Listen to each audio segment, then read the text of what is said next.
Masih ada 3 yang belum masuk.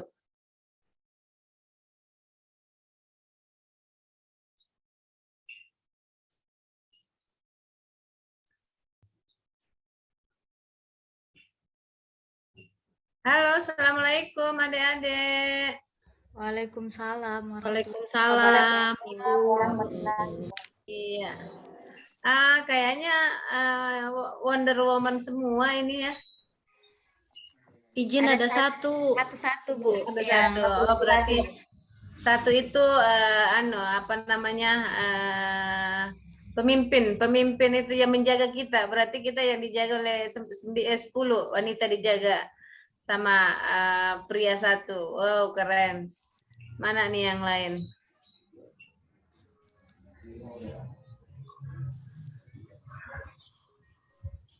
Baru 8. 2 lagi ya. Iya, Bu. Ya, Bu. Kedua, tiga, enam, tujuh, delapan. Oke, baik, sambil nunggu yang lain. Yang tugas direkod. Ya, kita mulai aja ya sambil nunggu teman-teman itu. Ya, karena waktunya jalan, kita punya waktu hanya 90 menit. Baik, bismillahirrahmanirrahim. Assalamualaikum warahmatullahi wabarakatuh. Waalaikumsalam warahmatullahi wabarakatuh. Selamat sore adik-adik. Sore, Bu. Baik, sehat? Alhamdulillah sehat. Yang tidak menjawab berarti tidak sehat. Oke, baik. Adik-adik terima kasih telah bersedia saya dampingi hari ini kalau tidak salah di agenda 2 selama kurang lebih 10 jam ke depan. Artinya ini karena dicicil-cicil jadi 10 jam kita punya waktu bertemu itu adalah 10 jam. Jadi mudah-mudahan dalam 10 jam ini kita bisa menyelesaikan beberapa persoalan yang mana dalam hal ini persoalan yang harus kita selesaikan itu adalah muatan materi agenda 2. Ya. Oke. Baik.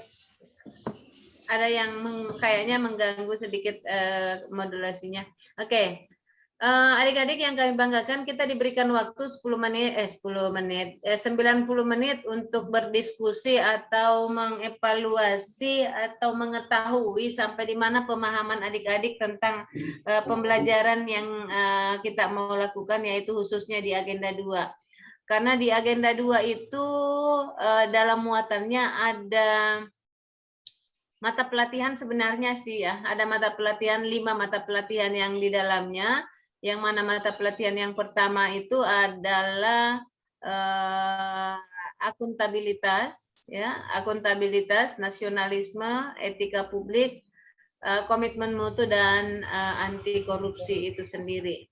Nah, dalam pembelajaran dalam agenda ini, inilah yang ingin kita sama-sama diskusikan betapa pentingnya nilai-nilai ini sehingga yang tadinya pembelajaran ini, mata pelatihan ini, kalau Latsar yang pola tahun 2019 itu dalam memahami materi ini dia membutuhkan 60 jam pembelajaran, itu dibutuhkan 1 minggu.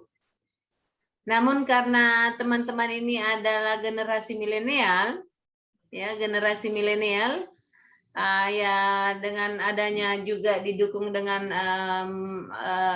musibah pandemik kita yang melanda daerah kita, melanda bukan hanya daerah kita, bukan melanda hanya Sulawesi Tengah, tapi seluruh Indonesia merasakan dampak dari pandemik ini, sehingga salah satu dampak yang kita rasakan itu dengan pelaksanaan kegiatan kita yang mana dalam kegiatan Latsar model ya, Latsar model distance learning ini.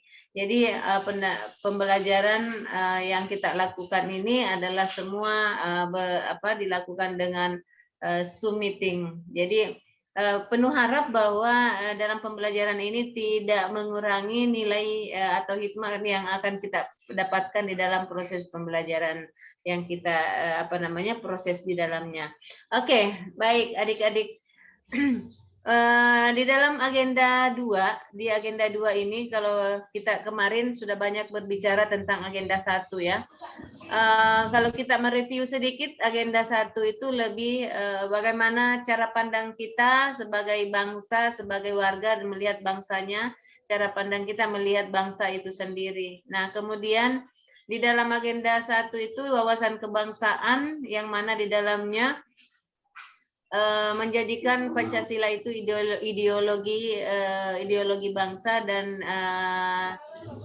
menjadi di dalamnya kalau kita kalau kita lihat modul bahwa di wawasan kebangsaan itu termuat juga di dalam itu adalah nilai-nilai bela negara. Ya, nilai-nilai bela negara yang mana di dalamnya adalah cinta tanah air dan seterusnya. Oke? Dan saya tidak akan mengulang lagi itu karena teman-teman sudah dalami. Kemudian daripada itu, dari wawasan kebangsaan, kita melihat bahwa cara pandang kita seperti bangsa Indonesia, bangsa kita itu seperti apa kondisinya saat ini. Tentu kita akan khawatir, kita mulai khawatir dengan kondisi bangsa kita yang katanya bahwa bangsa kita itu adalah salah satu bangsa yang terkaya baik dari sumber daya manusia maupun sumber daya alamnya. Ya, ini sangat terbukti. Ini sangat terbukti yang mana dalam hal ini Parigi yang kaya dengan kekayaan lautnya, ya, kemudian terkenal Morowali terkenal dengan tambangnya, ya, dan banyak lagi, ya.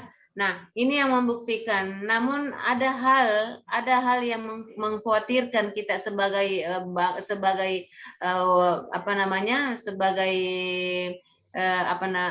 saya katakan sebagai aparatur sipil negara, khususnya salah satu beban kita yaitu dengan maraknya narkoba saat ini, ya kan?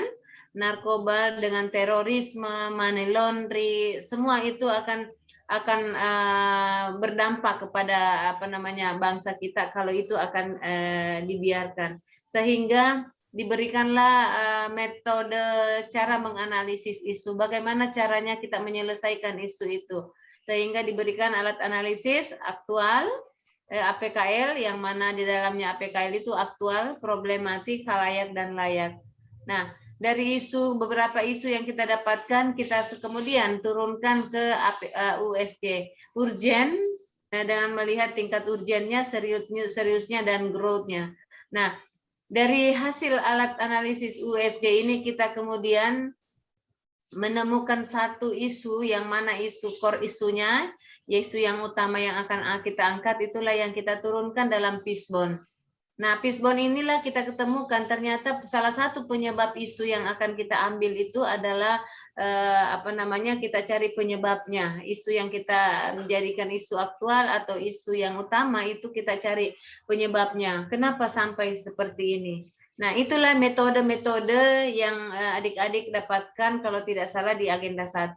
Nah, untuk melanjutkan ke agenda 2 itu tidak terlepas dari agenda 1. Makanya saya review sedikit tentang proses perjalanan di agenda 1. Di agenda 2 ini adik-adik kita akan belajar tentang aneka, akuntabilitas, yang mana dalam akuntabilitas juga memiliki beberapa nilai di dalamnya. Ya, nasionalisme juga memiliki beberapa nilai, etika publik, komitmen mutu dan anti korupsi. Nah, di mana letak mengevaluasinya? Saya akan mengevaluasi pemahaman adik-adik tentang akuntabilitas itu sendiri. Nah, di mana dalam hal ini kalau kita mau melihat adik-adik bahwa tugas dan fungsi ASN itu dalam hal ini adalah 1, pelaksana kebijakan publik, 2, menjadi pelayan publik, dan 3 itu adalah perekat pemersatu bangsa. Saya yakin dengan fungsi kita sebagai aparatur sipil negara, jika menjadikan nilai-nilai aneka ini sebagai landasan di dalam melaksanakan tugas kita sebagai aparatur sipil negara, dalam hal ini sebagai pelaksana kebijakan publik, sebagai pelayan publik, dan perekat pemersatu bangsa, maka saya yakin bahwa bangsa kita ini tidak akan gampang dan tidak mudah untuk tidak akan mudah untuk bercerai-berai. Karena kenapa? Nilai-nilai yang akan kita diskusikan, yang akan kita pelajari dijadikan sebagai dasar atau benteng atau pondasi di dalam melaksanakan tugas aparatur sipil negara. Nah, kata kunci yang ingin saya sampaikan adalah hal yang pertama sebelum masuk materi adalah selamat datang adik-adik di dunia birokrasi. Anda, walaupun saya tahu bahwa Kabupaten Parigi itu adalah salah satu kabupaten yang mana pesertanya termasuk peserta CPNS terlama, hampir 2 tahun kalau tidak salah, ya. Lama banget, ya, hampir 2 tahun menyandang C-nya, dan insya Allah proses akan menghilangkan C yang harus kita lewati. Untuk itu, mari kita sama-sama adik-adik memahami konsep akuntabilitas itu sendiri. Jadi pada dasarnya berbicara tentang konsep akuntabilitas merujuk pada kewajiban setiap individu, kelompok, atau institusi untuk memenuhi tanggung jawab yang menjadi amanah.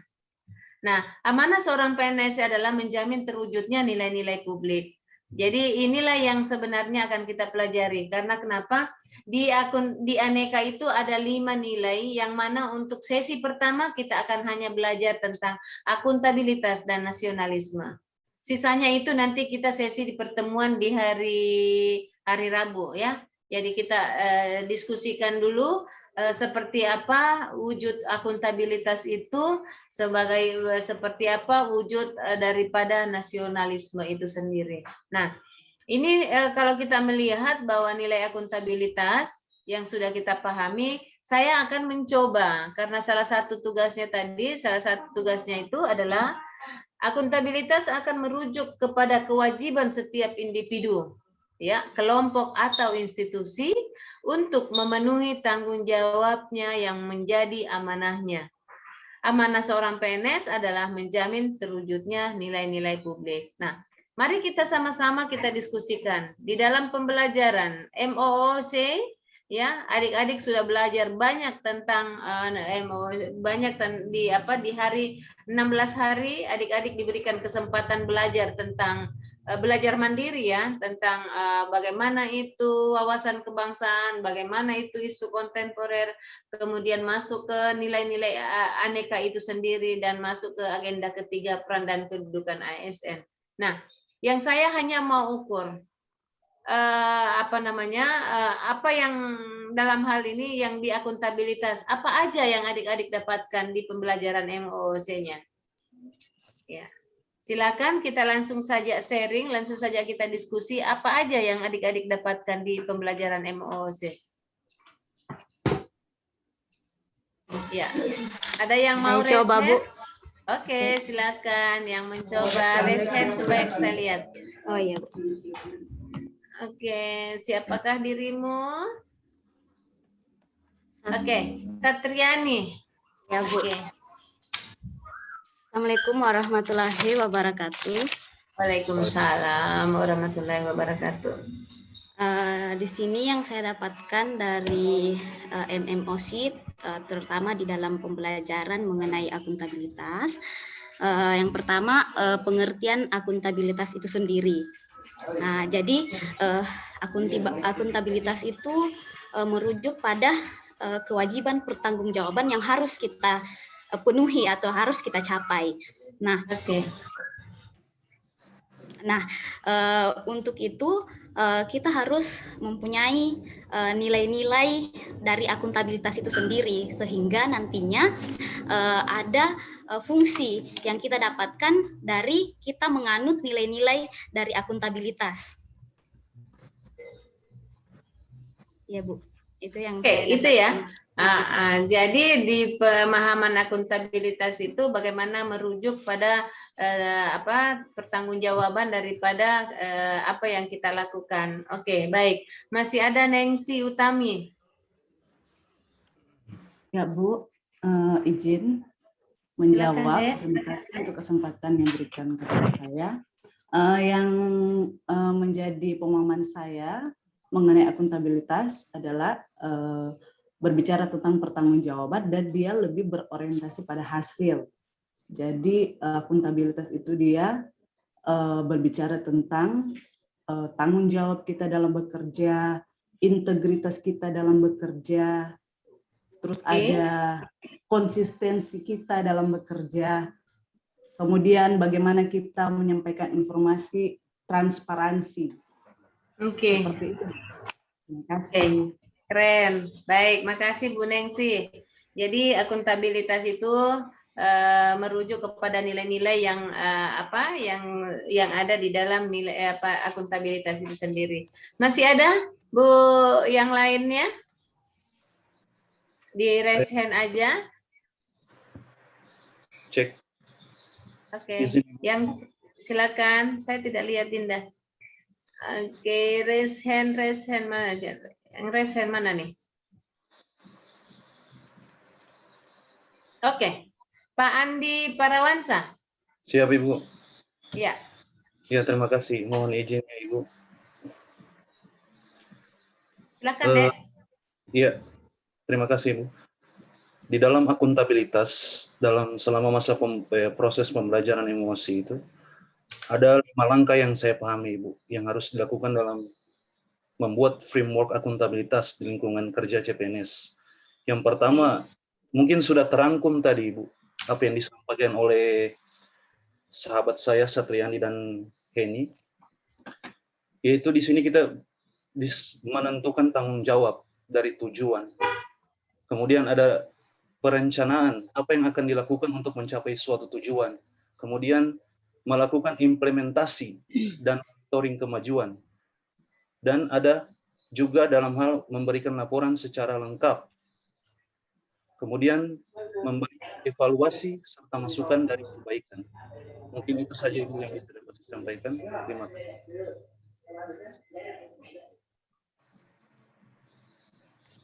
Oke, baik. Selain Pak Pariwansa, masih ada yang ingin menjelaskan sedikit? Ya, ya baik. Ketiga teman-teman tadi itu sudah menjelaskan bahwa sebenarnya akuntabilitas seperti apa. Nah, saya ingin adik-adik kita langsung bagaimana saudara menyebutkan nilai-nilai dasar PNS itu kalau tidak salah.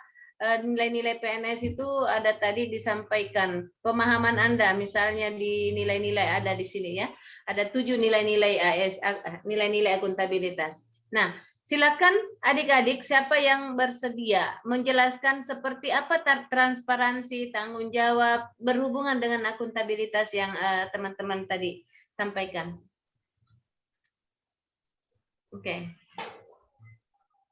Sebelum lanjut, basic di sini guru atau ada yang kesehatan? Guru Ada semua kesehatan, ya? Bu. Ada kesehatan Bu. siapa? Satriani Saya- kesehatannya? Iya, Bu. Oke. Satriani, siapa lagi? Dina, Bu. Fatima, Bu, kesehatan Oh, juga. Fatima. Oh, siap. Baik. Itu karena semua ini bagus karena semua pelayanannya langsung bersentuhan kepada masyarakat ya. Oke, baik. Saya ingin teman-teman langsung saja karena kalau mau menunggu teman-teman yang mau resen kayaknya agak lama, bukan lama ya, makan waktu. Jadi saya ingin Ibu Eka Nugrawati, pemahaman Anda akuntabilitas dari nilai transparan dan tanggung jawab serta integritas. Assalamualaikum warahmatullahi wabarakatuh. Waalaikumsalam warahmatullahi wabarakatuh. Menurut saya kalau dari nilai transparansi itu kita sebagai, saya kan tenaga kesehatan Bu, jadi di dalam sebuah lingkungan, di dalam kantor itu jadi bersifat transparan, tidak sembunyi-sembunyi maksudnya dalam melakukan penganggaran dana. Biasanya kan itu ada dana BOK, jadi bersifat seperti dalam rapat kan biasanya kita ada rapat lokmin. Jadi kita biasa di situ memaparkan adanya anggaran apa saja yang dikeluarkan pada saat melakukan kegiatan. Oke. Kemudian yang lain?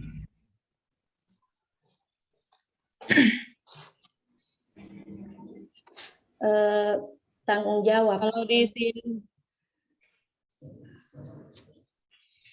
Silakan. Di sini Bu, saya mau menambahkan juga dari segi transparan dalam Nama lingkungan. siapa? Nama siapa? Nama Agrestin. Saya lihat dulu. Ini kok agak Grace. Bisa raise hand supaya saya langsung lihat ini. Sudah Bu. Sudah ya? Iya, Nggak iya. kelihatan. Transparan. Oh iya, baik. Agrestin, pupil. Nah, di Silakan. sini saya mau menjelaskan tentang transparansi di lingkungan sekolah, yaitu dengan adanya menggunakan dana BOS di sekolah. Oke. Oh, langsung mengkaitkan ya dengan Iya. tugasnya. Nggak apa-apa. Oke, keren. Iya. Itu saja Bu, kalau mengenai transparansi. Kalau untuk masalah tanggung jawab, di sini saya seorang guru mempunyai tanggung jawab di mana mencari informasi tentang muridnya yang jarang mengikuti pembelajaran di rumah. Tanggung jawab ya. Iya, tanggung jawab seorang guru untuk mencari informasi seorang salah satu muridnya yang jarang mengikuti pembelajaran di rumah. Ya, saya pikir tanggung jawab seorang guru itu salah satunya itu adalah tugasnya, tanggung jawabnya itu bagaimana sampai siswanya itu berhasil ya, itu merupakan tugasnya. Iya. Tanggung jawabnya itu kalau dia tidak bisa dan tidak bisa itu menjadi beban tanggung jawabnya seorang guru ya. Jadi oke, baik. Bu Satriani bisa memberikan sedikit yang ya, silakan deh. Assalamualaikum warahmatullahi wabarakatuh. Jadi di sini dari sisi transparan dari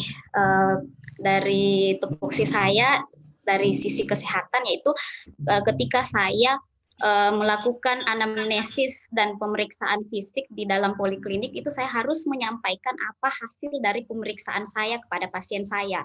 Jadi di situ saya dari sisi transparannya.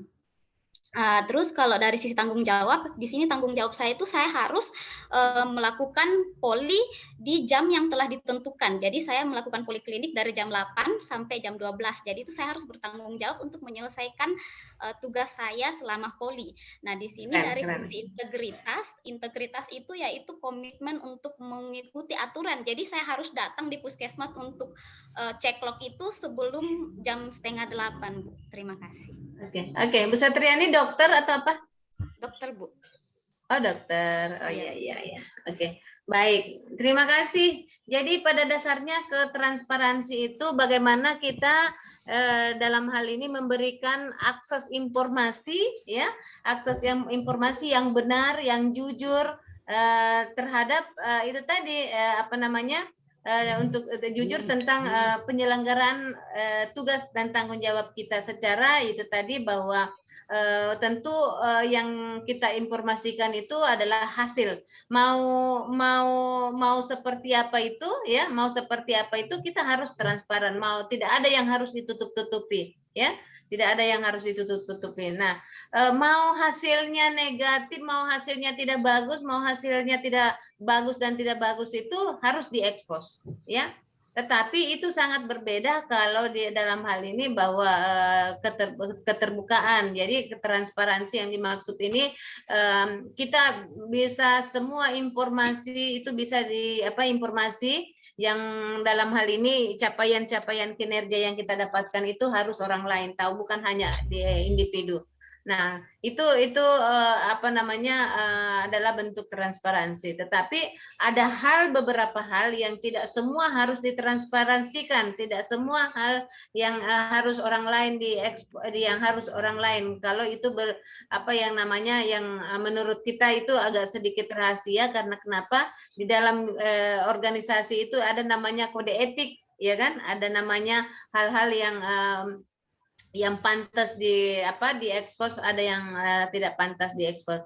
Yang mana dalam hal ini kalau lebih transparansi bahwa bagaimana kita betul-betul menyampaikan hasil kinerja kita itu secara jujur, dengan benar dan jujur, yang mana dalam hal ini tidak diskriminatif tentang penyelenggaraan penyelenggaraan organisasi kita. Nah, lebih ke tanggung jawab, ya itu tadi, bahwa tanggung jawab itu bagaimana kita mempertanggungjawabkan tugas kita. Ya tentu kalau tugas sebagai guru, ya tugas sebagai guru ya beban tanggung jawabnya juga beda dengan tanggung jawabnya seorang dokter. Nah ini yang harus kita pahami, bahwa tanggung jawab itu apapun yang kita lakukan, mau baik atau mau benar, itu kalau mendapat itu tetap harus kita pertanggungjawab. Itulah bentuk tanggung jawab kita secara akuntabilitas. Jadi kita semua harus dipertanggungjawabkan, baik secara administrasi maupun secara non administrasi. Jadi semua itu bentuk tanggung jawab kita. Oke, baik. Kita lanjut ke nilai integritas dan keseimbangan.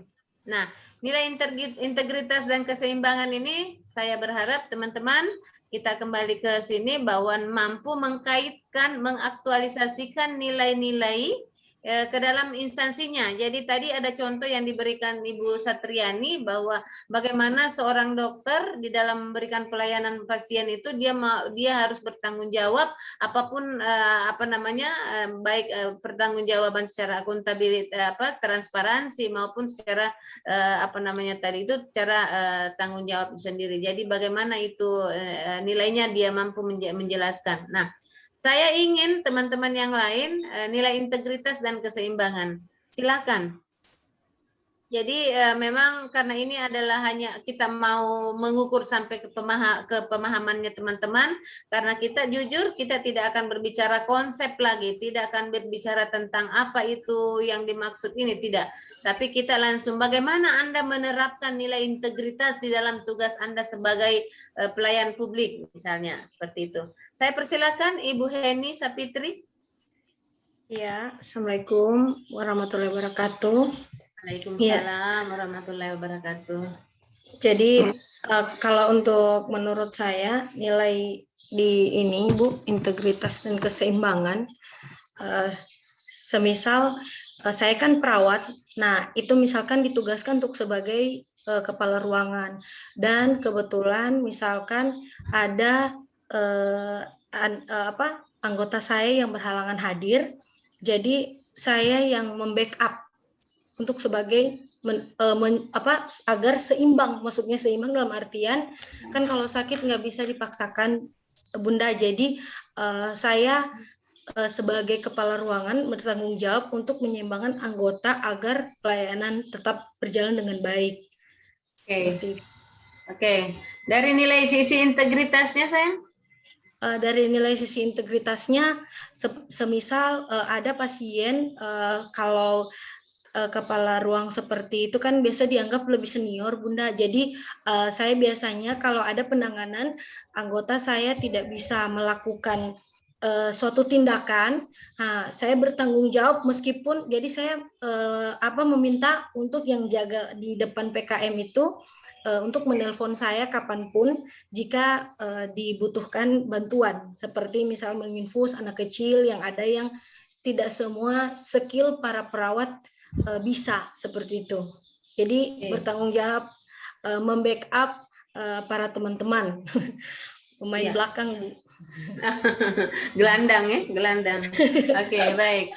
Ya, nilai integritas kalau kata kuncinya sih bahwa bagaimana kita dalam melaksanakan tugas kita itu ya harus bahwa apa yang kita katakan itu yang kita kerjakan, kan begitu. Iya. Nah, jangan sampai kita yang mengarahkan, kita sendiri yang tidak bisa berintegritas, sehingga nilai integritas itu ya, nilai integritas itu merupakan salah satu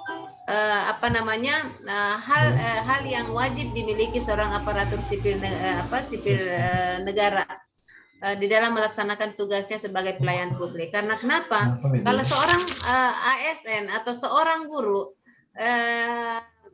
apa ya, seorang guru sendiri yang tidak memiliki nilai integritas, bagaimana mau dijadikan patokan? Dia bagaimana menjadikan contoh, ya kan?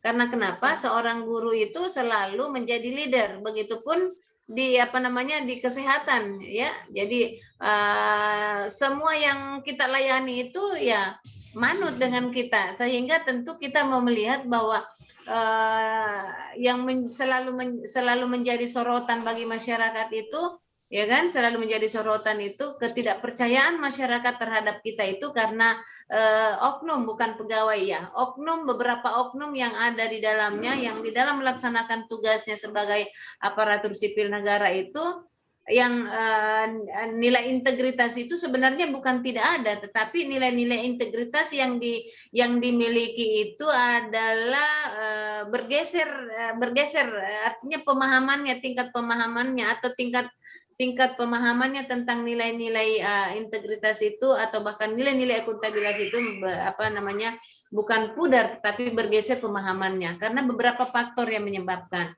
Ya, salah satunya ya kita harus akui bahwa faktor eksternal ini banyak sekali godaan-godaan, banyak sekali pengaruh-pengaruh luar yang bisa saja mempengaruhi nilai-nilai integritas. Nah, satu contoh misalnya, kita dalam kalimat kita, dalam argumen kita bahwa kalau saya lulus PNS, saya mau menjadikan bahwa tugas ini adalah sebagai pelayan publik. Saya tidak akan meninggalkan tugas saya. Contoh aja. Saya akan mengatakan yang sejujurnya. Saya harus transparan apa yang saya lakukan, ya kan? Nah, tetapi berjalannya waktu ternyata nilai-nilai integritas yang diyakini tadi karena di lingkungan di mana dia berada, ternyata itu tadi yang lingkungan dia berada itu ternyata nilai integritas itu tergeser, artinya banyak yang melanggar daripada nilai-nilai itu, sehingga ASN yang baru masuk ini ternyata nilai-nilai yang dijadikan panutan tadi itu bahkan dilupa itu loh. Jadi yang kita maksud nilai integritas ini bagaimana kita komitmen apa yang kita ucapkan dengan apa yang kita tindakan apa yang kita lakukan, sehingga nilai integritas ini entah kita harus yakin bahwa saya misalnya saya misalnya sudah komitmen pada diri saya bahwa saya tidak akan pernah terlambat di dalam melaksanakan pelayanan. Nah, saya akan memberikan pelayanan cepat tepat misalnya. Tapi nyatanya itu nilai yang diyakini, tetapi nyatanya dalam pelaksanaannya masuk kantornya jam 9. Nah, berarti nilai-nilai integritas ini yang diyakini ini berarti tidak sesuai, berarti nilai integritasnya ini tidak sesuai dengan yang kita harapkan. Karena nilai integritas yang kita yakini dalam akuntabilitas itu, bagaimana yang kita katakan itu menjadi bahwa itulah yang kita lakukan, satu kata satu perbuatan, kan seperti itu. Nah, kalau sekarang ya beberapa oknum sih, bukan oknum yang ada dalam, bukan pegawai yang ada di room ini, tapi beberapa oknum ya menjadikan bahwa nilai integritas itu hanya slogan saja. Tetapi kalau kita mau aman di dalam melaksanakan tugas kita ini, ya tentu nilai integritas ini dijadikan sebagai berani mengatakan tidak, itu yang namanya integritas. Berani menolak yang menurut kalian bertentangan dengan aturan, itu yang namanya integritas. Iya kan? Nah, itu. Baik, keseimbangan tadi sudah banyak dijelaskan oleh Ibu Heni Sapitri. Kemudian saya ingin yang lainnya melihat nilai kepemimpinan di dalam akuntabilitas itu sendiri. Ada Bu Nengsi, silakan Bu Nengsi. Iya, terima kasih. Soalnya tadi saya mau tambahkan Ibu mengenai integritas nggak apa-apa, lanjut aja seorang guru, silakan. Ya, sederhana saja sih kalau bagi saya untuk seorang guru, yang seperti sudah Ibu jelaskan bahwa ketika kita membuat aturan ya kita juga harus melaksanakan itu. Contohnya kalau guru ya harus hadir di sekolah tepat waktu. Jangan kita bilang kepada anak-anak tidak boleh terlambat, tapi pada akhirnya kita sendiri yang terlambat. Itu sih. Jadi kemudian bagaimana kita melaksanakan tugas mengajar kita ketika sudah jadwal kita dan pas jamnya untuk mengajar, maka kita harus ada tepat pada waktu. Itu saja sih, Bu. Oke, thank you. Sangat sederhana. Iya, sederhana saja. Kepemimpinan itu berhubungan dengan bagaimana kita mampu menjadi pemimpin, khususnya misalnya kalau kita diberi tugas untuk memimpin rapat, atau bagaimana ketika kita diberi tugas, diberi kepercayaan oleh kepala sekolah untuk jadi misalnya ketua panitia lah, seperti itu. Dan bagaimana kita bisa membangun hubungan dengan anggota-anggota lain, dengan rekan kerja atau guru kita, rekan kerja kita dengan guru-guru yang lain. Jadi kita mampu menjadi ketua kelompok yang baik atau ketua panitia yang baik. Seperti itu sih, Bu. Oke. Baik, menjadi leader yang baik ya. Oke, baik. Terima kasih Bu Nancy. Kita langsung Bu Jumaria. Assalamualaikum warahmatullahi wabarakatuh. Waalaikumsalam warahmatullahi wabarakatuh. Kepemimpinan kalau menurut saya, Ibu, kita itu berada di dalam suatu organisasi itu harus bisa mempengaruhi orang lain. Seperti saya guru harus bisa mempengaruhi anak-anak siswa saya supaya bisa berubah perilakunya dari yang kurang bagus menjadi bagus, dari yang kurang rajin menjadi rajin, dan mempengaruhi di hal-hal yang positif. Kemudian kita juga mempengaruhi teman kita, teman sejawat. Bagaimana kita bisa mempengaruhi mereka? Salah satu caranya dengan memberikan contoh yang baik kepada mereka. Seperti datang tepat waktu, mengerjakan tugas sesuai dengan aturan, dan profesional ketika kita bekerja. Kemudian soal keadilan, saya sebagai guru harus adil kepada siswa-siswa saya. Mengenai apapun yang ada di sekolah harus bersikap adil. Seperti misalnya adil dalam menilai pekerjaan siswa. Siswa yang belum bisa tentu akan mendapat nilai yang lebih sedikit daripada siswa yang sudah bisa.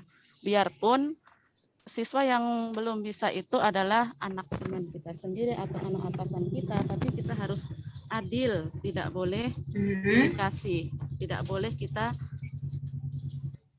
pilih kasih terhadap orang yang ada hubungan dengan kita.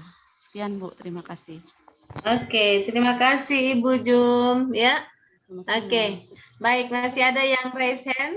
Silakan Ibu Satriani. Ini wanita-wanita muda semua nih ya. Ya, jadi saya jadi merasa tidak ada apa-apanya ini. Aduh, masih muda-muda, milenial. Ya, silakan, Dek.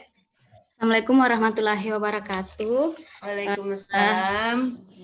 Jadi di sini dari sisi nilai akuntabilitas dari sisi kepemimpinan, yaitu sebagai seorang pemimpin itu harus menjadi contoh buat yang lain. Jadi kalau dari sisi tanggung jawab saya itu harus menjadi contoh. Jadi saya harus mempraktekkan itu pola hidup sehat dan lain sebagainya, sehingga pasien-pasien saya itu ikut juga untuk pola hidup sehat seperti apa yang saya kerjakan. Nah, di sini dari sisi keadilan itu saya harus, kalau poli itu saya tidak akan membedakan. Jadi siapa yang datang duluan, saya harus layani duluan, kecuali ada saat-saat di masa di mana ada pasien yang gawat. Jadi saya harus mampu membedakan triasenya.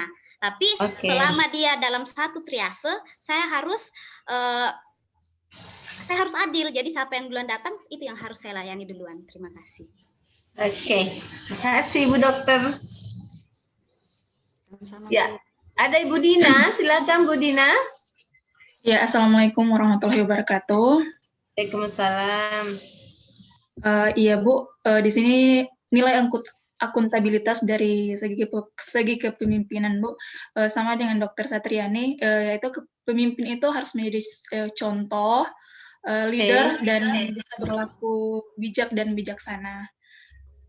Karena seorang pemimpin itu adalah kepala tertinggi yang harus kita contoh. Bagaimana dia bisa berlaku yang baik dan tentunya bisa menjadi panutan untuk bawahan-bawahannya. Dari sisi keadilan, di sini saya punya prinsip kalau keadilan itu tidak dalam status yang sama. Dia harus dibagi dengan cara yang memang kalau dalam segi kesehatan, di mana pasien yang datang, dia datang pertama, dia harus dilayani terlebih dahulu, kecuali memang dalam keadaan yang memang gawat, dia yang harus didahulukan. Terima kasih, Bu. Oke, makasih Ibu. Siapa nih? Oke, ya masih ada Bu Fatimah nih, menantang nih, banyak yang muda-muda nih ya. Bu Fatimah, silakan Bu Fatimah. Makasih Bu atas kesempatannya. Kalau menurut saya, kalau kepemimpinan yang di puskesmas itu, seperti kepala puskesmas itu harus mampu memberikan inovasi kepada pegawai-pegawainya, kemudian juga mampu menginspirasi kepada pegawai-pegawainya. Kalau untuk akuntabilitas dalam keadilan, memberikan pelayanan tanpa membeda-bedakan pasien mana yang kaya atau mana yang miskin, atau membeda-bedakan sukunya. Kalau untuk akuntabilitas kepercayaan, untuk bidan sendiri, masyarakat itu kan sudah percaya kalau misalnya menolong persalinan pada bidan, tidak ke dukun lagi, seperti itu, Bu. Ya. Oh iya, kayaknya di sini lebih banyak orang kesehatan ya? Ada beberapa, Bu. Ada beberapa, Bu. Baik, keren. Baik, silakan Bu Ika Yunita Pertiwi. Oke. Assalamualaikum warahmatullahi wabarakatuh. Terima kasih kesempatan Ibu. Suaranya Bu Ika nggak kedengaran banget. Assalamualaikum warahmatullahi wabarakatuh. Waalaikumsalam warahmatullahi wabarakatuh. Di sini saya mau menambahkan contoh kepemimpinan atau sikap yang perlu dimiliki oleh seorang pemimpin. Seperti yang dikatakan teman-teman tadi, itu semuanya adalah benar. Yang ingin saya tambahkan itu mungkin sebagai seorang pemimpin harus mempunyai sikap dan perilaku yang tepat.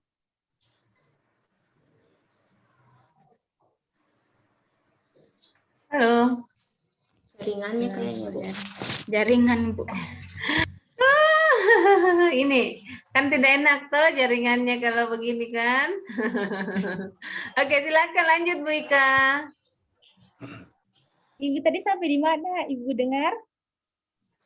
Ya, saya ulang lagi. Saya juga tidak dengar sampai di mana tadi. Kita ulangi aja. Ya, saya ulang Ibu. Putus-putus soalnya. Ya, menurut saya ada satu sikap yang perlu dimiliki oleh seorang pemimpin selain sikap yang sudah diutarakan teman-teman tadi. Salah satunya? Yang penting menurut saya itu adalah seorang pemimpin harus menjadi penengah. Dia harus mempunyai sikap dan perilaku yang tepat apabila di antara anggota-anggotanya tersebut terjadi konflik. Harus mampu menjadi penengah dan mampu memberikan solusi yang terbaik. Itu menurut saya. Yang kedua, keadilan. Kalau menurut saya, ini juga tidak kalah penting harus dimiliki oleh seorang pemimpin. Di mana seorang pemimpin harus memberikan aturan ataupun sanksi yang merata kepada seluruh pegawai yang ada di instansi. Jadi misalnya saya sekarang instansinya di Dinas Perumahan, jadi pemimpinnya harus mampu memberikan aturan, misalnya apel pagi jam 7, pulang jam 4, apabila tidak datang pada saat tersebut harus memberikan sanksi tidak mengenal siapapun siapapun pegawainya. Gitu ya, Bu Ika. Saya setuju banget ya. Halo Bu Ika. Halo Bu Ika. Ini bermasalah jaringan saya atau jaringannya Bu Ika? Jaringannya Ibu Bu Ika mungkin, Bu. Ibu Ika, Ibu. Bu Ika di pantai barat atau pantai timur atau pantai selatan, Bu Ika? Oke, baik. Saya sangat tertarik tadi, walaupun Bu Ika tidak dengar, tapi saya tertarik sekali pernyataan Bu Ika bahwa seorang pemimpin itu baik, jaringannya Bu Ika putus-putus deh. Ya. Jadi saya tertarik sekali dengan pernyataan Bu Ika, seorang pemimpin itu salah satunya itu adalah harus bijak. Ya. Bijak dalam hal ini ya melihat bahwa kita harus akui bahwa di birokrasi itu, di birokrasi manapun, persaingan itu ada, ya, dan gaps itu akan selalu ada, dan di dalamnya itu akan kemungkinan besar akan terjadi masalah-masalah kecil kalau kita biarkan akan berdampak yang lebih besar. Nah, seorang pemimpin, di sinilah letaknya pemimpin yang ada sangat sangat erat hubungannya dengan keadilan. Jadi di dalam melakukan fungsinya sebagai pemimpin, ya, sebagai pemimpin dalam hal ini, yang mana tentu salah satu nilai-nilai yang dimasukkan kalau yang dalam berbicara bijak, ya tentu dalam hal ini nilai transparansi sudah muncul, tanggung jawab itu sudah muncul, integritas, keseimbangan kepemimpinan dalam hal ini di dalam melakukan kebijakan yang diambil itu tidak melihat bahwa tidak melihat dari unsur-unsur yang lain, tetapi tentu tidak dalam mengambil sebuah keputusan ya harus memakai fungsinya dia sebagai pemimpin yang betul-betul dalam hal ini menanamkan nilai-nilai yang kita sudah diskusikan tadi. Mengambil keputusan itu tidak berdasarkan bisikan, ya kan? Tidak berdasarkan dengan kepentingan. Nah, itu yang harus kita seorang pemimpin. Jadi mudah-mudahan Bapak Ibu, adik-adik ini nanti mempersiapkan dirinya, karena mau tidak mau insya Allah kalau Anda bagus dalam berkarir, insya Allah Anda memang diterima jadi PNS, itu dipersiapkan jadi pemimpin, ya, karena Anda golongan 3. Nah, tentu nilai-nilai ini yang kita pelajari ini jadikan dasar. Jadi bagaimana Anda menemukan jika seandainya di dalam organisasi kalian ada yang tidak dengan komunikasinya, disitulah letak kehadiran seorang pemimpin, yang mana dalam hal ini yang salah satu pemimpin yang betul-betul bijak. Oke. Karena itulah yang saya katakan bahwa kepemimpinan itu memimpin satu organisasi itu adik-adik tidak semudah yang kita bayangkan, karena masih banyak nilai-nilai yang di dalamnya yang jujur bahwa di dalam mengambil sebuah keputusan ya tentu salah satunya barangkali kita abaikan nilai integritas, barangkali kita abaikan nilai kejujuran di dalamnya. Barangkali kita kebijakan-kebijakan yang kita ambil ini akan menimbulkan ketidakpercayaan masyarakat terhadap kita. Ya, misalnya seorang pemimpin yang harusnya menjadi leader, tetapi di dalam pelaksanaannya ya tidak memperlihatkan yang kita inginkan, sehingga di situ muncul kepercayaan terhadap seorang pemimpin itu ya tidak bisa dijadikan panutan, tidak bisa dijadikan contoh.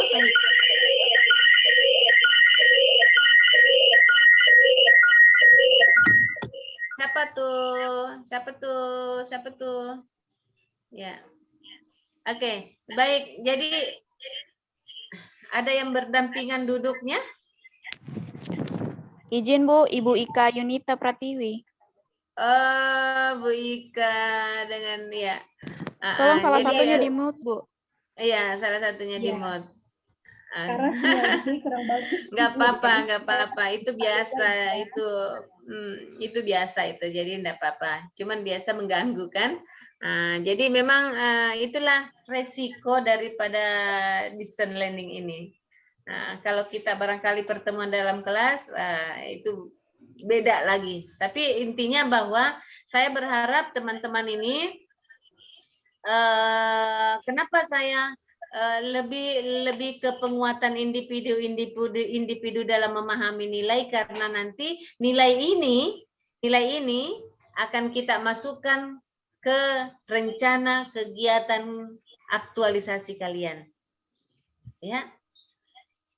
Paham ya? Siap, Ibu. Oke, baik. Nah, nilai ini sekali lagi nilai akuntabilitas, ya. Nilai akuntabilitas, nilai transparansi, tanggung jawab, integritas, keseimbangan, kepemimpinan, keadilan, dan trust di dalamnya, itu teman-teman harus memahami pemaknaan nilai pada saat Anda meletakkan nilai di tahapan.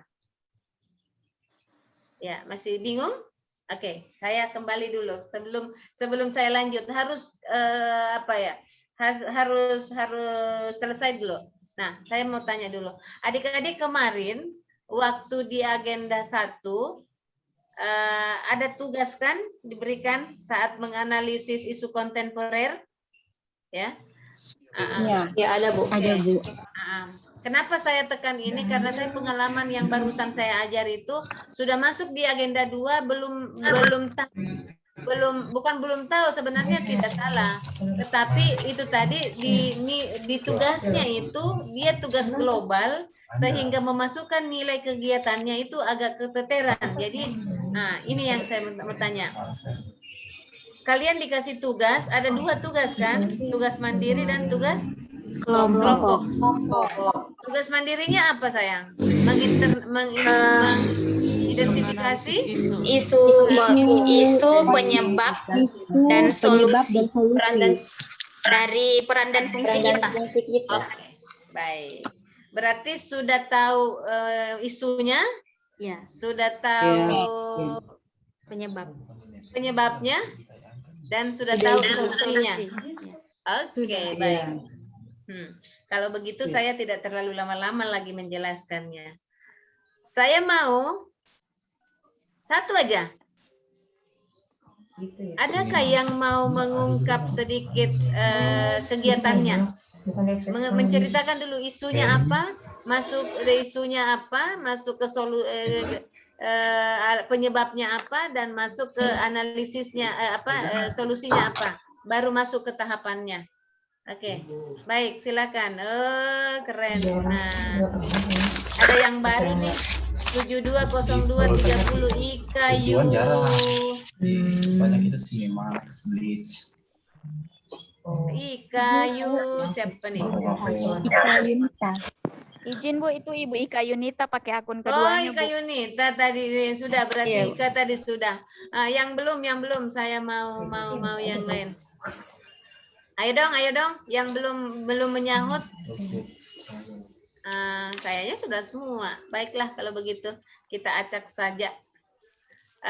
Ibu Fatima, ada kan tadi sudah sepakat bahwa di agenda 2 itu sudah belajar cara menganalisis isu, penyebab isunya, dan solusinya. Oke. Coba keterkaitan isunya, apa isu yang Anda angkat? Ya, kalau apa saya isu yang Anda masih banyak pasien yang ditolong oleh persalinan di rumah atau persalinan non nakes. Persalinan non nakes itu masalah tidak? Masalah Ibu, karena sebenarnya persalinan itu harus di tenaga kesehatan dan di puskesmas. Oke, baik. Kalau kita menjadikan sebuah masalah itu harus ada kata negatif. Nah, kira-kira kata negatifnya Anda rangkum itu. Kira-kira apa yang Anda angkat? Mana orangnya lagi? Lari lagi. Jaringan mungkin. Iya, ini jaringan berapa sih jaringan itu satu lusin?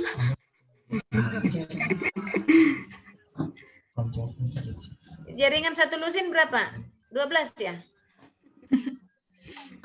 Oke.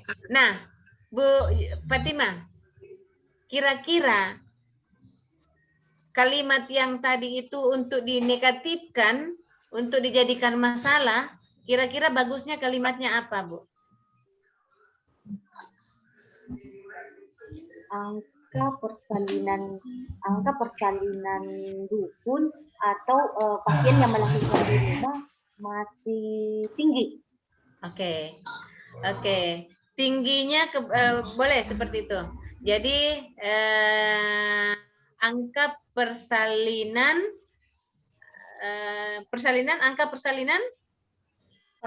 dukun atau non nakes masih tinggi. Ya. Jadi angka persalinan masih tinggi. Itu negatif tidak itu ya? Negatif. Negatif ya? Oke, baik. Oke. Jadi angka tentu itu negatif karena seharusnya kan tingkat persalinan itu harusnya dilaksanakan di puskesmas atau di rumah sakit. Oke. Jadi ditolong oleh tenaga kesehatan. Oke, baik, harusnya seperti itu. Nah, penyebabnya apa, Bu? Penyebabnya karena di sana itu di wilayah kerja puskesmas Genti itu masih banyak dukun. Banyak dukun. Berarti untuk menghilangkan dukun kita musnahkan. Tidak, Ibu, kerja sama. Oh, tidak. Oke. Kan itu dah. Salah satu. Nah, kira-kira banyaknya dukun ini kita bagaimana supaya banyaknya dukun ini tidak beroperasi? Bagaimana caranya? Tidak dimusnahkan, Ibu, tapi kerjasama dengan bidan. Oke, baik. Berarti ide gagasannya gimana? Kalau kemarin saya mau bilang tenaga kesehatan khususnya bidan menjalin kerjasama dengan dukun dan pada saat misalnya kayak penyuluhan kita bidan melibatkan juga dukun supaya nanti pada saat proses persalinan dukun itu ada juga, tapi bukan dia yang menolong, cuma dia yang mendampingi. Oke, begitu. Dia Baik. serta dalam jadi melibatkan dia ya, bukan memusnahkan ya, melibatkan dia ya. Oke, baik. Nah, oke. Itu salah satu solusinya ya. Solusinya itu ya, Bu. Itu ide gagasannya. Solusinya adalah melibatkan tenaga dukung di dalam persalinan di bla bla bla. Gitu ya? Iya, Bu. Iya. Oke, itu ada isu. Nah, kegiatan yang pertama Ibu mau melibatkan dia apa? Kegiatan pertama? Seperti kayak penyuluhan. Penyuluhan kemana? Penyuluhan pada masyarakat, ibu hamil. Nah, tunggu dulu. Ada Miss di dalamnya ini, Bu Fatima. Ada Miss. Kan yang kita mau selesaikan ini, yang kita mau buatkan kegiatan ini adalah bagaimana caranya supaya antara dukun dengan petugas kesehatan ini ada Miss, ada komunikasi di dalamnya. Kan begitu toh? Ya, kan itu menjadi persoalan tadi yang kita mau capai. Yang kita mau capai tadi. Nah, kita mau bahwa sistem persalinan ini, sistem persalinan masyarakat, sistem persalinan pasien ini tetap dilaksanakan di di puskesmas dengan dilakukan pendampingan oleh dukun, kan begitu? Iya. Oke. Itu yang kita mau lakukan. Itu tujuannya. Nah, itu ide gagasannya. Namun harus kita tahu di ide gagasan itu harus dituangkan kegiatan. Kegiatan apa yang harus dilakukan untuk mewujudkan ini kedua insan ini tadi? Antara dukun dengan puskesmas ini, apa yang harus kita lakukan? Kegiatan apa yang harus dilakukan?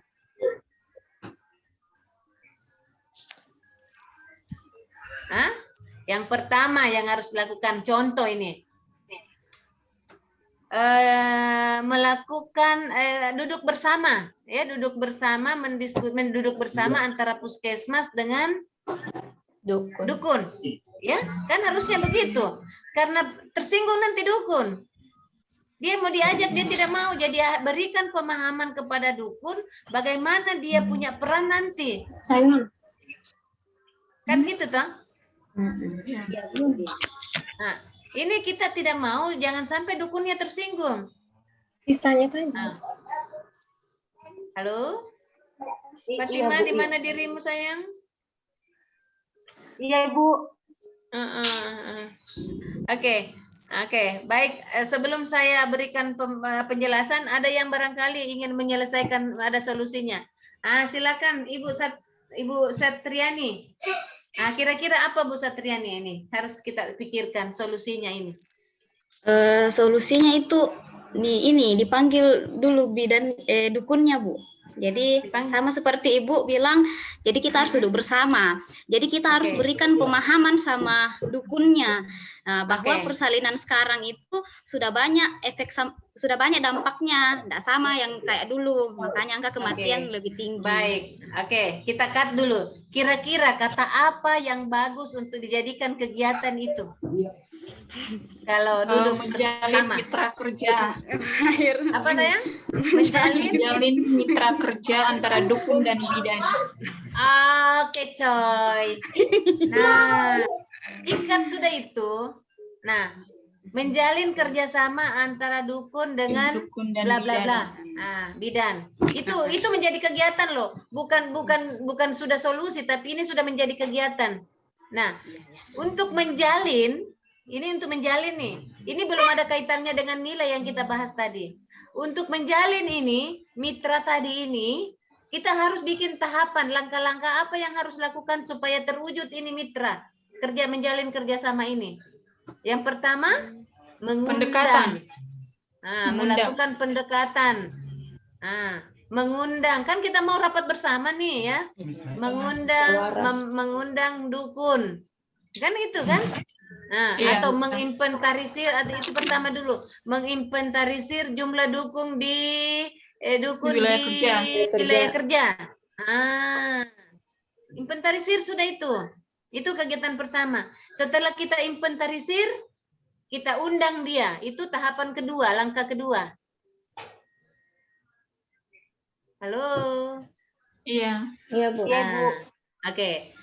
Undang yang pertama, inventarisir yang pertama, kemudian kita undang. Begitu kita undang dia. Setelah kita undang, kita berikan dia pemahaman. Kita diskusikan, mulailah kita membangun bercerita. Dukun begini, sekarang itu dukun begini. Dengan strategi komunikasi jangan sampai tersinggung. Oke? Itu kegiatan pertama. Kegiatan pertama tadi, tahapan pertama, langkah pertama tadi apa sayang? Identifikasi. Kedua? Mengundang. Ketiga? Beri pemahaman. Berikan pemahaman. Beri pemahaman. Ketiga apa yang harus kita bikin? Persetujuan. Persetujuan itu apa buktinya? Persetujuan itu surat tertulis, pernyataan. Itu terwujudlah ini. Ya. Terbentuklah mitra, terbangunnya mitra ini. Ini kegiatan satu. Tahapan yang satu tadi adalah mengidentifikasi atau menginventarisir siapa-siapa semua dukun itu yang di sana itu. Nah, kita masukkan nilai sudah di sini. Kita masukkan nilai tanggung jawab, integritas, keseimbangan. Kira-kira pada saat kita menginventarisir nilai akuntabilitas yang mana Anda cocok pada saat Anda menginventarisir nama-nama tersebut. Oke, kita sudah masuk ke rohnya. Ayo. Di tanggung jawab, peran mungkin dan tanggung jawab. Kepercayaan. Inventarisir dulu, jangan jangan secara keseluruhan lihatnya, lihat satu-satu.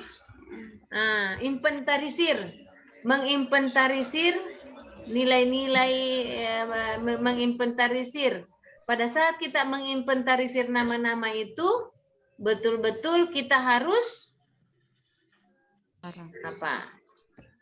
Transparan. Bisa transparan. Oke. Transparan. Transparan, tanggung jawab, integritas itu terserah Anda pilih yang mana. Tetapi di saat Anda memilih harus punya alasan. Harus punya alasan.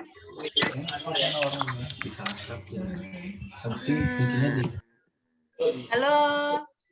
Iya, Bu. Sudah paham maksud saya, Dinda? Iya. Oke. Paham, Bu. Ada juga anak kecil ikut latsar ini.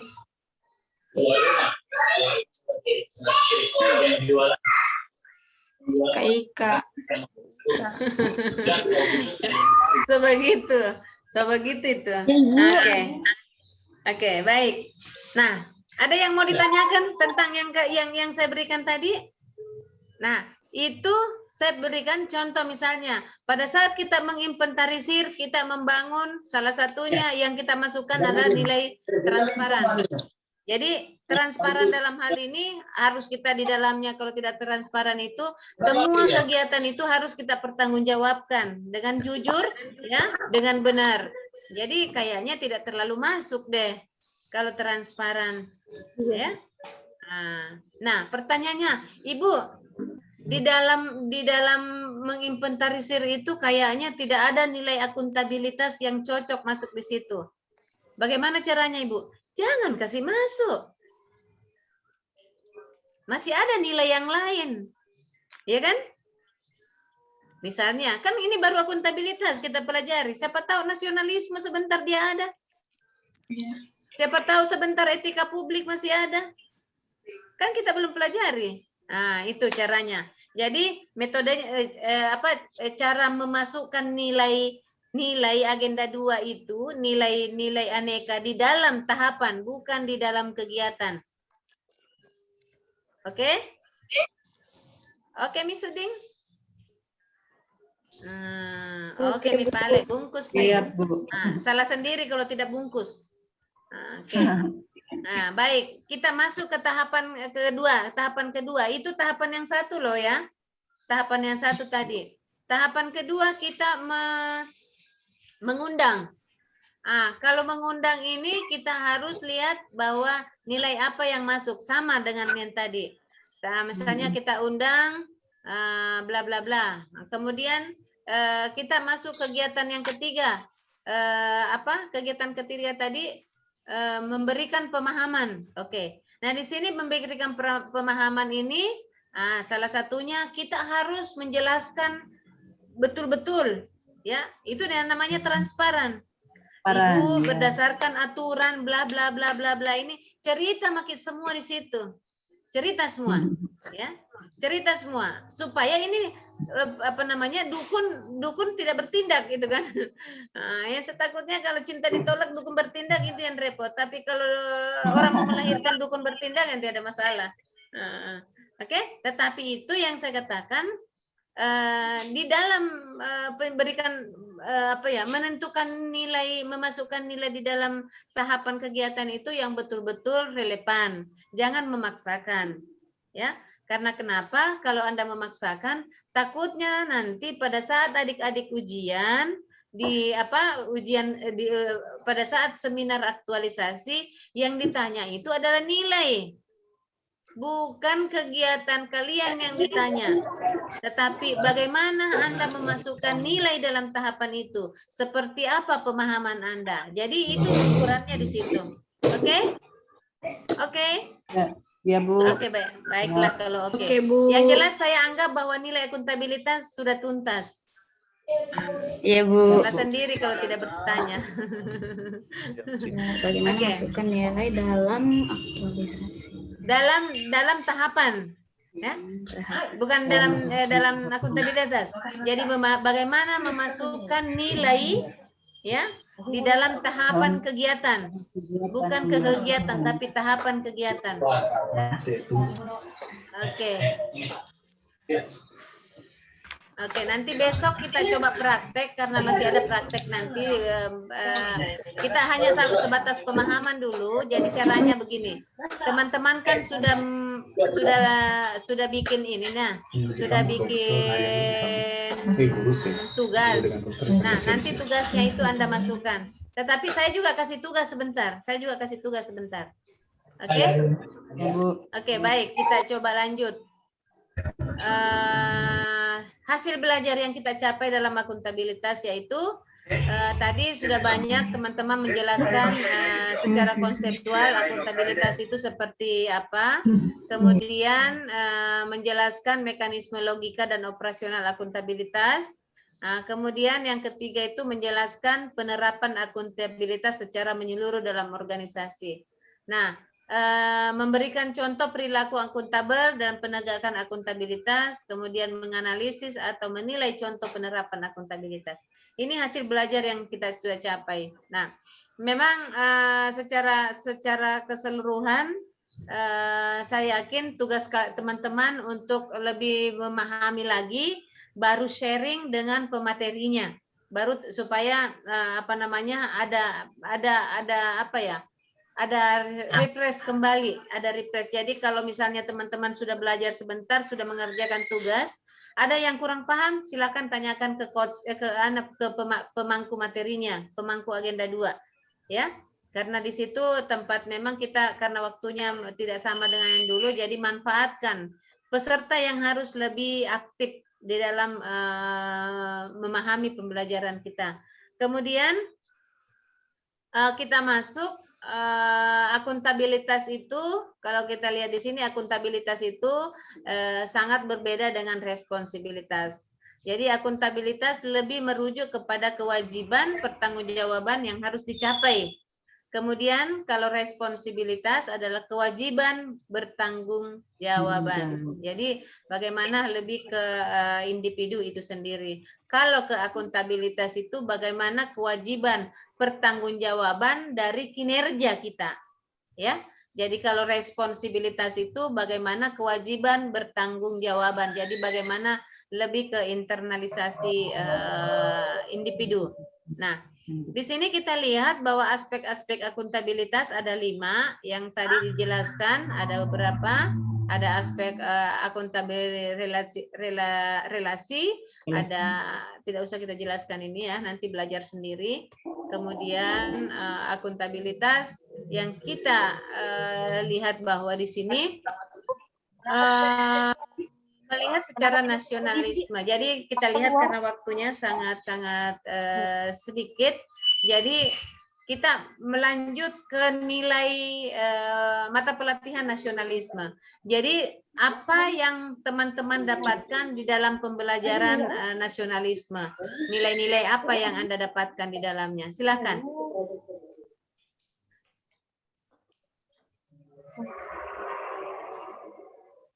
Nilai-nilai nasionalisme. Oke, Ibu Satriani. Ibu Satriani terus.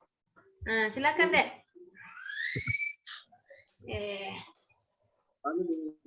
Assalamualaikum warahmatullahi wabarakatuh. Waalaikumsalam. Jadi di nasionalisme ini kita harus paham dulu apa itu nasionalisme. Ya, jadi nasionalisme itu cinta dan bangga terhadap tanah air.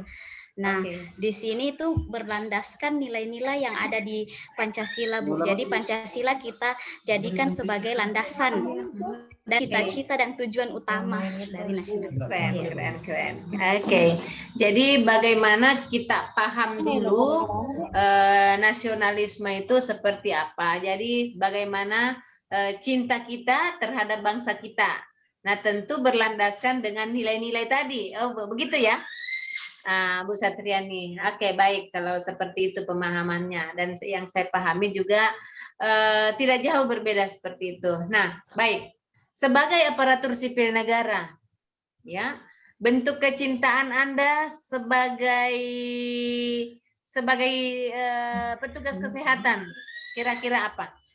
Dalam memberikan tugas sebagai petugas kesehatan, cinta Anda itu seperti apa gitu kan? Nah, khususnya Ibu Satriani sebagai dokter, bentuknya kecintaan Ibu Satriani sebagai profesi Anda seperti apa?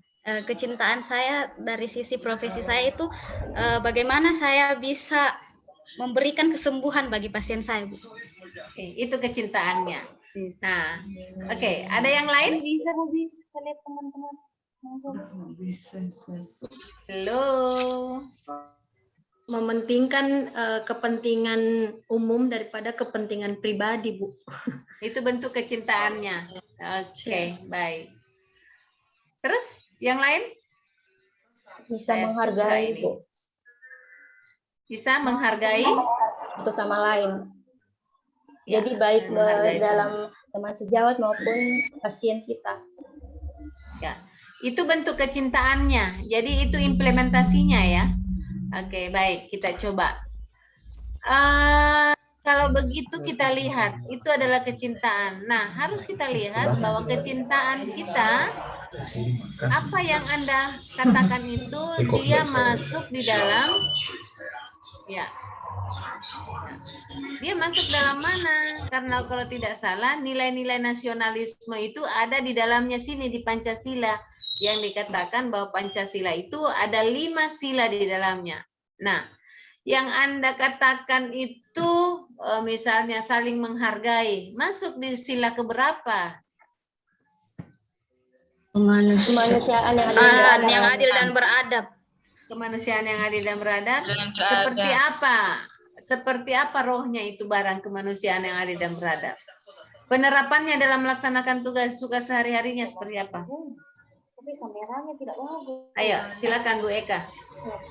Kemanusiaan yang adil dan beradab, contohnya itu Ibu, seperti yang dijelaskan sebelumnya yang masuk tadi di akuntabilitas. Ini kan materi tentang nasionalisme, dikatakan teman-teman tadi yang adil yaitu tidak membeda-bedakan pasien. Misalnya ada pasien yang tunai, ada pasien yang pakai kartu BPJS, jadi kita tidak membeda-bedakan. Seperti itu. Jadi harus adil. Baik. Adil, keadilan bagi seluruh rakyat Indonesia, seperti itu. Ada yang lain? Tidak diskriminatif istilahnya. Masuk tidak diskriminatif, masuk di mana sayang Bu Heni? Masuk tidak membedakan suku, agama ketika kita melayani publik. Diskriminatif itu kerakyatan. Ya. Masuk di di nilai mana? kemanusiaan, Bu, kemanusiaan. Kemanusiaan. Coba jelaskan dulu isi daripada kemanusiaan ini. Saya lupa sudah ini Pancasila ini. Kemanusiaan yang adil dan beradab. Oke. Nah, tidak diskriminatif itu seperti apa? Coba. Tidak diskriminatif, misalnya sama seperti yang sudah dijelaskan Ibu Dina tadi, bahwa ketika kita melayani publik atau contohnya kayak saya guru, maka ketika kita mengajar atau memberikan nilai, maka kita harus adil, harus juga tidak membeda-bedakan suku. Misalnya kita tidak suka dia ini sukunya apa sehingga kita membuat nilainya di bawah standar seperti itu. Atau mencintai sesama manusia juga bisa masuk dalam nilai-nilai Pancasila tentang kemanusiaan yang adil dan beradab. Tenggang rasa. Seperti itu, Bu, menurut saya. Oke. Baik kalau begitu. Nah, saya ingin melihatnya bahwa teman-teman, saya mau coba contoh lagi yang tadi, jadi lebih ke nilai, kalau kita mau melihat nilai ketuhanan misalnya yang harus kita pahami tadi Ibu Satriani mengatakan bahwa kita dulu harus memahami bentuk kecintaan kita dalam profesi kita. Nah, kalau kita membahas yang pertama dulu, ketuhanan yang Maha Esa. Nah, apa kalau kita mau melaksanakan tugas kita sebagai aparatur sipil negara dalam kalau kita menghubungkan ya, kita dulu menghubungkan ini dulu. Menghubungkan nilai-nilai karena di sini ada pesan yang harus disampaikan apa ya, mengkaitkan bagaimana saudara mengkaitkan nilai-nilai nasionalisme pada instansi saudara.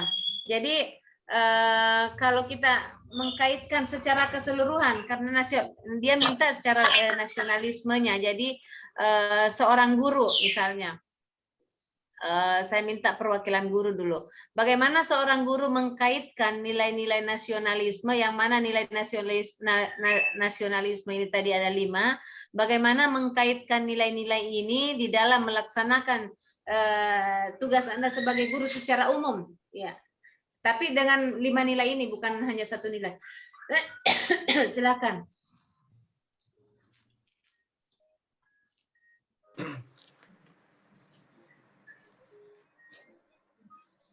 Oke, ada yang resen?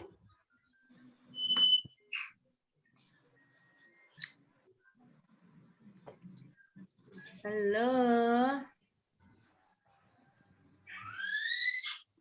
Yang guru bisa resen, yang guru supaya saya lihat. Oke, Pak Andi, secara umum saja. Artinya jangan takut salah ya. Kita di sini sama-sama belajar. Saya pun juga sama-sama belajar. Justru itu karena kalau kita salah kita bisa memperbaiki sama-sama. Oke, baik. Pak Andi, silakan mengkaitkan nilai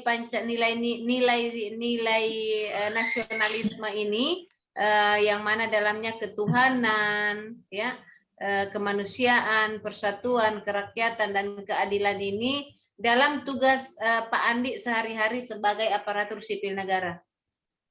Siap, Ibu. Ya, terima kasih. Mungkin tidak detail sekali, Ibu, tapi saya jelaskan apa yang saya ketahui.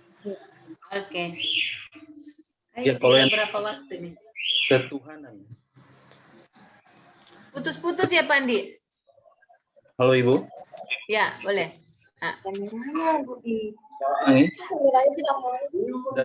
Putus-putus. Cek. Pak Andi, putus-putus. Saya putus-putus, Pak Andi, tidak kedengaran. Oke, baik, kita close aja, Pak. Saya minta Ibu dokter dulu, Bu Satriani dulu deh. Bu Satriani bisa close statement? Oh iya, Bu.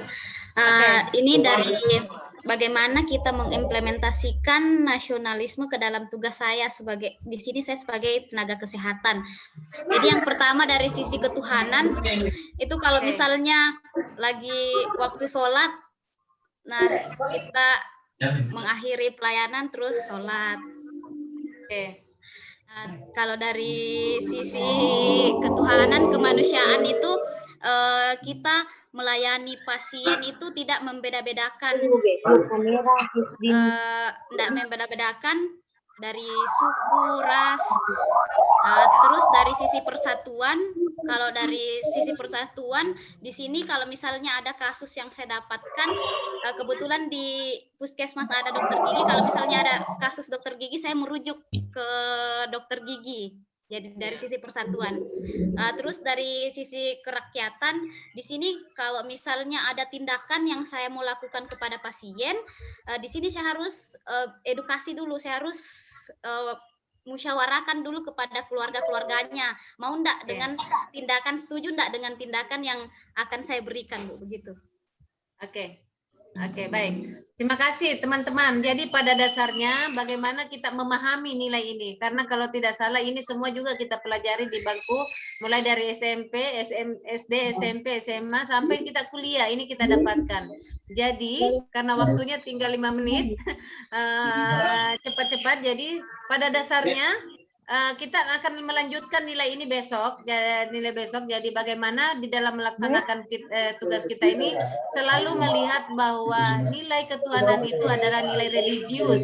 Jadi setiap dalam melaksanakan tugas itu selalu kita melihat bahwa baik dari sisi agama manapun, jadi selalu di dalamnya itu ada kita melibatkan ada tangan Tuhan yang selalu selalu hadir di dalam pelaksanaan tugas kita.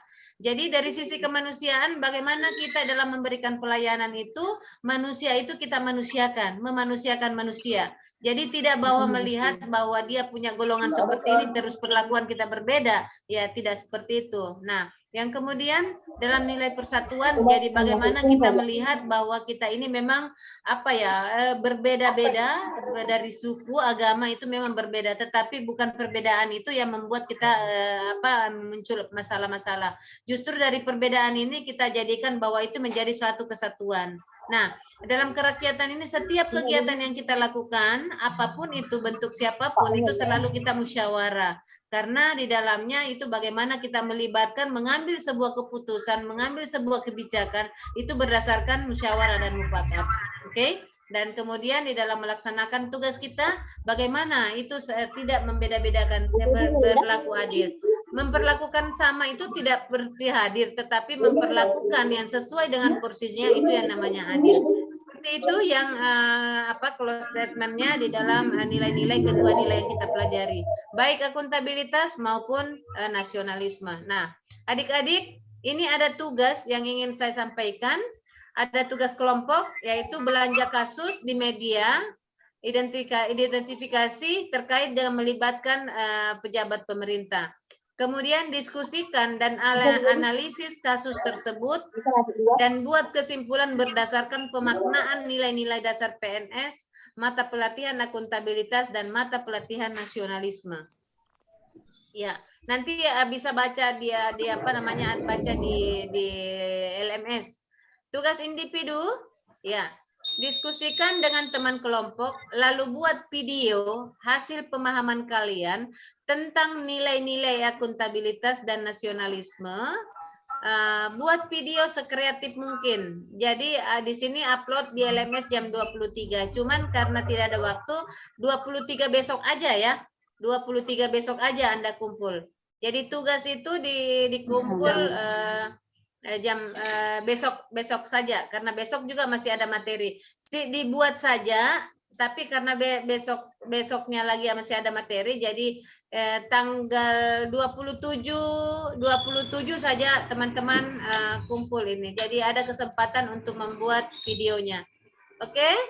Itu tugas kelompoknya. Nah, untuk tugas individu, teman-teman tuliskan 3 kegiatan, dalam satu kegiatan minimal 3 tahapan. Contoh tadi yang kita berikan tadi sama Ibu Fatima, seperti itu cara kerjanya. Jadi tuliskan 3 kegiatan, dalam satu kegiatan minimal 3 tahapan terkait dengan jabatan saudara yang pernah saudara lakukan di OPD dimanapun Anda tugaskan. Ya, jadi lebih mudahnya ambil nih angkat isunya itu, tuliskan 3 kegiatan yang menurut kalian itu sudah Anda mau bawa ke rancangan aktualisasi supaya tidak berulang-ulang kerja. Jadi menurut kalian yang ini saya mau angkat, sepakati bahwa ini yang saya mau angkat, saya jadikan rancangan aktualisasi, itulah yang teman-teman angkat menjadi 3 kegiatan dan menuangkan beberapa tahapan. Nah, dalam setiap tahapan kegiatan Anda masukkan nilai-nilai dasar yang terkait dengan pelatihan akuntabilitas dan pelatihan nasionalisme. Nah, seperti itu tugasnya, ini formatnya. Ya, formatnya yang teman-teman bikin. Ya. Kegiatannya seperti ini, ada kegiatan 1, tahapannya, keterkaitannya dan keterkaitan dengan nilai-nilai nasionalisme. Ini ya dibuat. Nah, saya pikir untuk pertemuan kita adik-adik sangat singkat. Sebelum saya akhiri, ada yang mau bertanya atau ada yang masih ada 55 detik? Oke. Baik, saya kira teman-teman juga sudah fokus ke tempat yang lain. Nggak apa-apa lah, karena memang waktunya sudah membuka puasa. Baik, olehnya itu saya ucapkan terima kasih atas perhatiannya, telah bersedia menerima saya. Tanpa ketersediaan Anda menerima saya pikir tidak akan berarti ungkapan-ungkapan yang saya sampaikan. Mudah-mudahan tidak ada yang merasa tidak nyaman dengan apa yang saya sampaikan, dan sehingga ini akan menjadi sebuah amal ibadah untuk kita semua. Terima kasih atas perhatiannya adik-adik. Mohon maaf jika ada yang tidak berkenan. Mohon dimaafkan, saya adalah manusia biasa yang punya kehilapan. Terima kasih sekali lagi. Wabillahi taufiq wal hidayah. Wassalamualaikum warahmatullahi wabarakatuh. Waalaikumsalam. Terima kasih, Bu. warahmatullahi wabarakatuh.